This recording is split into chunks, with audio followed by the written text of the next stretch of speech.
Good evening. Water is on everyone's lips, with visions of day zero hitting many parts of the country. Amid concerns, government hasn't acted fast enough. Summer rains still haven't hit the high veld yet. There have been sweltering weather in many parts of the country, which has led to waning dam levels. That means all eyes are now on the Water Ministry for a master plan. Consumers have been told to turn off their taps. Experts say more than 40% of our water is wasted because of municipal leaks and poor infrastructure. The spokesperson for the Ministry of Water Affairs and Sanitation is Sputnik Ratau. Sputnik, good evening. Thanks so much for coming in tonight. Good evening, Stephen, and thanks for having us. Firstly, how worried are you over the next few months, about the next few months? We've had very warm weather in certain parts of the country. We haven't had rains yet. It could be some time before they come. How worried are you?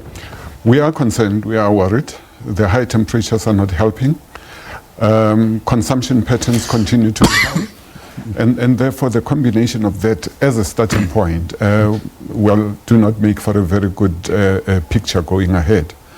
But obviously, we also look at the reality of where we are in terms of some of the systems that we have. That even though we are having difficulty with weather patterns, difficult in predictions as well, the weather services are not always very confident of what will happen. And they are telling us that the early rains will only be somewhere between mid-November and mid-December, and still there will not be that much. So those are obviously that's not very good news for our water ecosystems in terms of what it is that the kind of recharge that we would be hoping for. So basically you're asking people to use less water. I mean, you're a bit like Eskom, you're always asking people to use less. But this time you really are saying please use less if you can for the next few months. Stephen, not even for the next few months. We would wish that that becomes some kind of a mantra for South Africans, you know, a bit of getting into the DNA that South Africa is an arid country. It's not going to change from that. And therefore we need to accept that fact and really live like we are in an arid area that really receives less than world average rainfall, so that we can be able to appreciate whatever little that we have for the long term. So you're asking people in the Western Cape to tell their friends and family in Gauteng how to do it, how to save water? Definitely. That was a good way of practice, if I can call it that.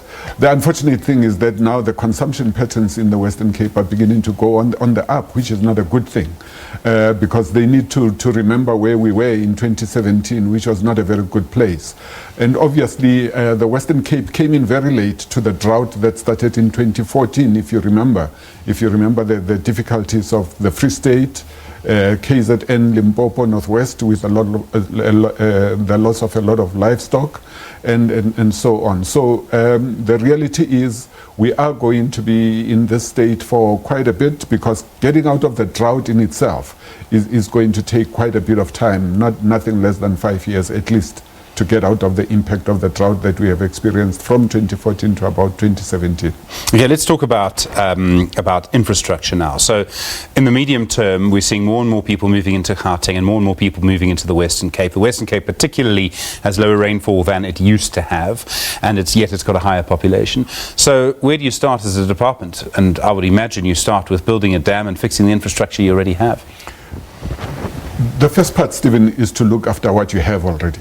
Because really building infrastructure takes time, and that may not be the amount of time that we have the luxury of in order to be able to get out of the situation that we are in at the moment. So the idea is, let us look at what we have at the moment, and that is why, from the point of view of the department, it is let us look after our own infrastructure as a department, which are our major dams, our major pipelines, and our reservoirs, together with our water ecosystems.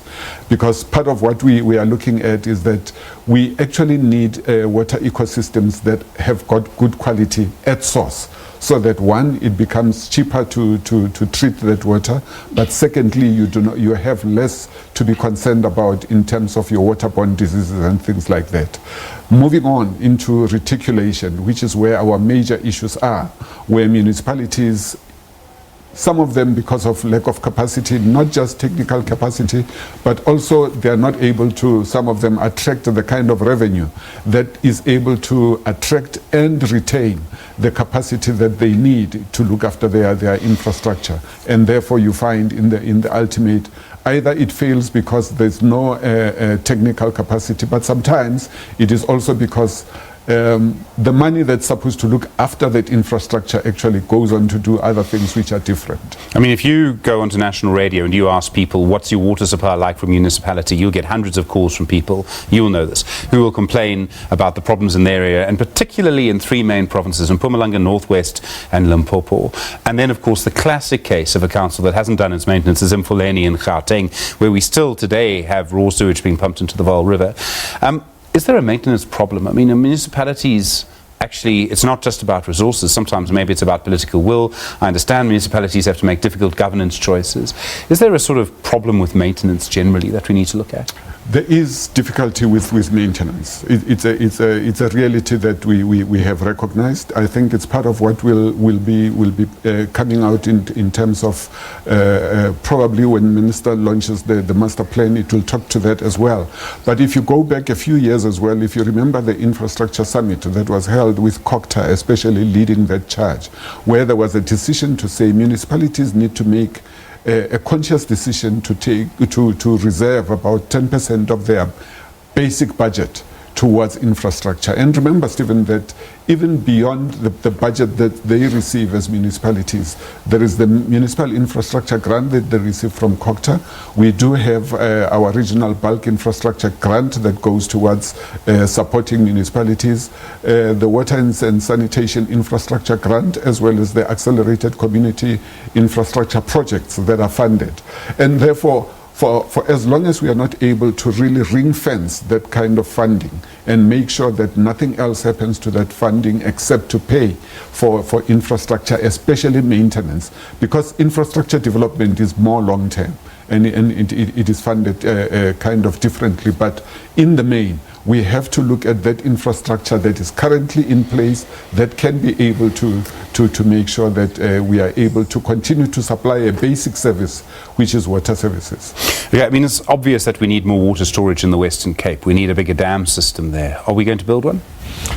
Stephen, that's part of the thinking when you look in the long term. But you must also remember that decisions to make to say this is where a dam is going to be is kind of a technical issue. I wasn't aware until I started working for the department that, you know, you don't just wake up in the morning and decide this is where I'm going to put a dam, because also you need to understand long term what are the possibilities for the flow of that river to be able to actually sustain that infrastructure. You don't want to put up infrastructure that's not going to be usable in a couple of years' time, even if it's in 20 years' time, because when you look at bulk infrastructure, it's got long life terms to it. So it's something that you always have to look at, but there are those areas where we need to ask the question, do we have are we going to be able to put those big dams in the Western Cape? In Mpumalanga, for instance, there are areas where, you know, there are questions. Do we need a dam, and so on and so forth. Also, what size of a dam do you need? Because the kind of available water ecosystem kind of determines the kind of dam that you would have. And obviously each dam is quite different from any other that you might find. Okay, I mean, there's also a question about capacity. We know your department's had major problems over the last few years in terms of money and finances. There's also just, do we have the sheer number of experts? I'm talking about engineers, hydrologists, people who can do all of this. Do we have the capacity we need? The master plan's still a month away. Well, we have had, if you take our history into consideration, we've had quite a number of the top-notch people that have had to get out of the system because of age, because of death, because of all of the other reasons, as well as greener pastures. But part of what we are looking at is how do we bolster that capacity, and looking at it from very early ages. That is why, at least part of what we are looking at is to make use of our Learning Academy, which is working very closely with a number of institutions of higher learning to try and churn out that kind of capacity to be able to come in, your hydrologists, your water scientists, you know, all the sorts. And therefore we have to look at that. In the long term, I think we will be able to get there. Sputnik Ratau, really do appreciate the time. Thank you very much indeed. Sputnik is the spokesperson for the Ministry of Water Affairs and Sanitation.